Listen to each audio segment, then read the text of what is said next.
जय हिंद दोस्तों, मैं जितेंद्र कुमार आप सबों का एक बार फिर से एकलव्य ज्ञान वाटिका यूट्यूब चैनल पर स्वागत करता हूं। दोस्तों, बिहार बोर्ड के 12वीं का जो ये चैप्टर है जो हम लोग तैयार कर रहे हैं, जीवों में जनन, इसमें आज हम लोग देखेंगे कि द्विखंडन विधि से प्रजनन कैसे होता है। इसको बाइनरी फिजन कहते हैं और यह अति संभावित प्रश्न है क्योंकि बिहार बोर्ड जो अपना मॉडल सेट जारी किया है उस मॉडल सेट में भी इस क्वेश्चन को दिया है कि द्विखंडन विधि से आप क्या समझते हैं, और यह 2.5 मार्क का है, इसलिए यह और इम्पोर्टेंट हो जाता है। आप लोग इसको अच्छे से समझिएगा कि बाइनरी फिजन क्या है। तो बाइनरी फिजन क्या है कि बाइनरी द्वि मतलब होता है दो, नाम से ही स्पष्ट है। द्वि मतलब दो, द्वि मतलब दो, खंडन, खंड मतलब टुकड़ा, मतलब कोई भी है, एक मान लीजिए कि एक वस्तु है, उसका 2 टुकड़ा कर दिए, 2 बराबर टुकड़ा कर देंगे तो क्या हुआ, द्विखंडन। जैसे यहाँ पर हम एक उदाहरण के रूप में लिए अमीबा। अमीबा है, ये अमीबा के बीच में क्या है, यहाँ पर केंद्रक है, केंद्रक है। इस केंद्रक के अंदर जिसको कहते हैं न्यूक्लियस, इस न्यूक्लियस के अंदर क्या है, जेनेटिक मटेरियल है, और जो यहाँ पर है इसको कहते हैं कोशिका द्रव्य, साइटोप्लाज्म है, यहाँ पर ये साइटोप्लाज्म है। अब क्या होता है अमीबा में द्विखंडन विधि से कैसे होता है, इसमें बाइनरी फिजन कैसे होता है, इसमें प्रजनन कैसे होता है, इसको हम लोग देखेंगे। सबसे पहले क्या होता है कि अमीबा अपना आकार में वृद्धि करता है, और आकार में वृद्धि करके क्या करता है कि ये साइटोप्लाज्म को सबसे पहले ये 2 भाग में बांटता है। ये जो कोशिका द्रव्य है इसको 2 भाग में बांटेगा। अब जैसे इसको यहाँ से बटना है तो क्या करता है कि बीच वाले भाग पर प्रेशर डालता है, तो यहाँ पर क्या करेगा, यहाँ पर दाब डालेगा और यहाँ पे दाब डालेगा। जब दोनों तरफ से दाब डालेगा तो क्या होगा कि ये ऊपर की ओर जाएगा और ये पोर्शन नीचे की ओर आएगा, जिसके कारण क्या होगा कि यहाँ का भाग चौड़ा हो जाएगा, यहाँ का सकरा हो जाएगा, और बीच में जो है पूरा पतला हो जाएगा, और इस तरह से साइटोप्लाज्म 2 भाग में बटेगा। फिर क्या होगा कि ये केंद्रक है, ये केंद्रक में भी वृद्धि होगी और ये केंद्रक भी 2 भाग में बटने को तैयार हो जाएगा। यहाँ पे हम लोग क्या देख रहे हैं कि ये साइटोप्लाज्म है। साइटोप्लाज्म अब पूरी तरह से एक नया अमीबा का रूप लेने लगा है। यह देख रहे हैं कि अनियमित आकार का है, और यह आगे चल के क्या हुआ कि एक नया यहाँ से बीच से ब्रेक होकर एक ये बन गया अमीबा, दूसरा ये बन गया। तो यहाँ पर क्या था कि ये मातृ अमीबा था जिसको मदर अमीबा भी को बोल सकते हैं, और ये डॉटर अमीबा है जिसको पुत्री अमीबा बोल सकते हैं।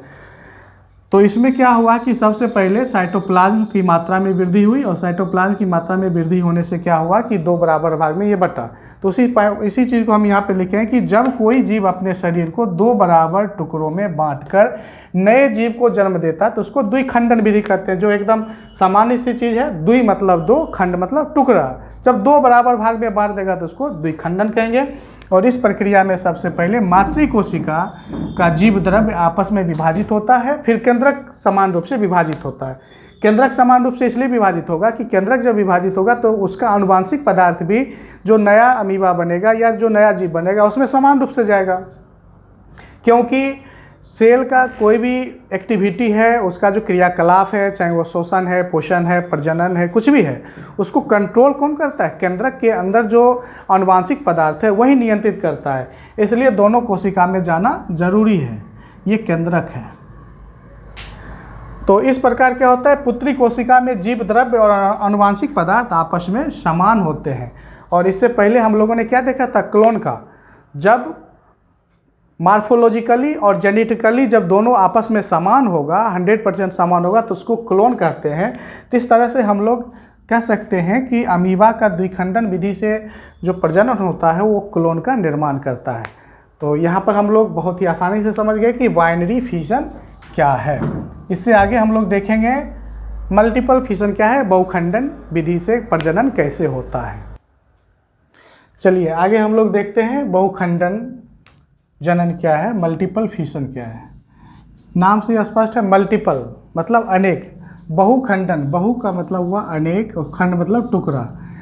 मतलब जब अमीबा अपने शरीर को कई टुकड़ों में बांट लेता है और हर एक टुकड़ा एक नया अमीबा को जन्म देता है तो इसको क्या कहते हैं, बहुखंडन विधि। अब हम लोग को देखना है कि आखिर ऐसा कंडीशन कब होगा जब अमीबा द्विखंडन विधि से प्रजनन करेगा, ऐसा कब स्थिति होगा जब अमीबा बहुखंडन विधि से प्रजनन करेगा।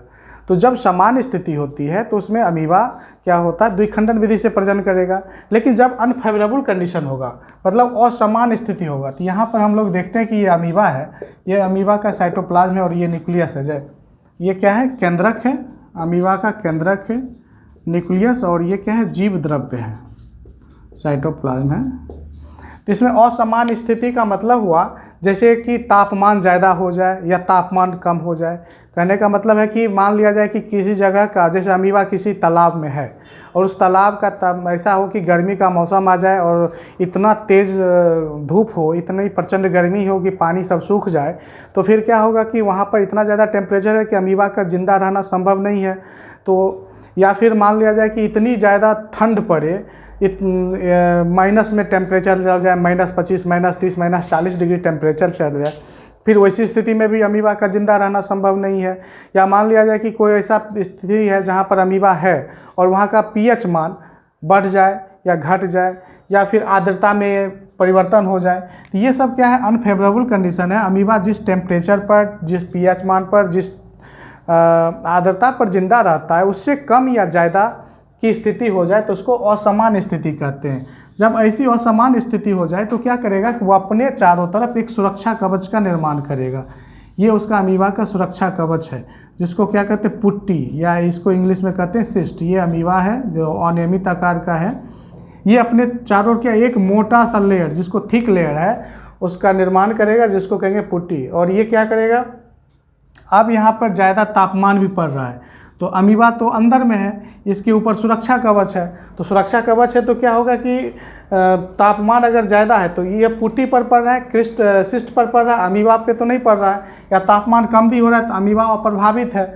तो अमीबा खुद को सुरक्षित करने के लिए क्या करता है कि अपने चारों तरफ एक मोटा लेयर तैयार कर लेता है और इसको सिस्ट कहते हैं। अब क्या करेगा कि इस तरह से अमीबा बच गया। अब क्या करेगा, फिर वो इंतज़ार करेगा समान स्थिति का।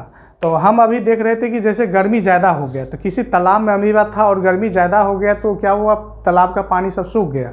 सूख जाने के कारण वहाँ पर इतना टेम्परेचर का अमीबा जिंदा नहीं है तो वो सिस्ट बनाकर वहाँ पर है। लेकिन ज्यों ही बरसात का सीज़न आया तो फिर स्थिति सामान्य होने लगी। बरसात का सीज़न आने पर क्या हुआ कि फिर वहाँ पर तापमान भी कम हुआ, अमीबा को ज़िंदा रहने के लिए जितना कंडीशन है वो सब कुछ फुलफिल हो रहा है। तो फिर अमीबा क्या करेगा, वो अभी सिस्ट से बाहर निकलने का कोशिश करेगा। तो सिस्ट से बाहर जब निकलता है तो जब वो सिस्ट के अंदर था तो उस वक्त अमीबा चुपचाप बैठा हुआ नहीं था।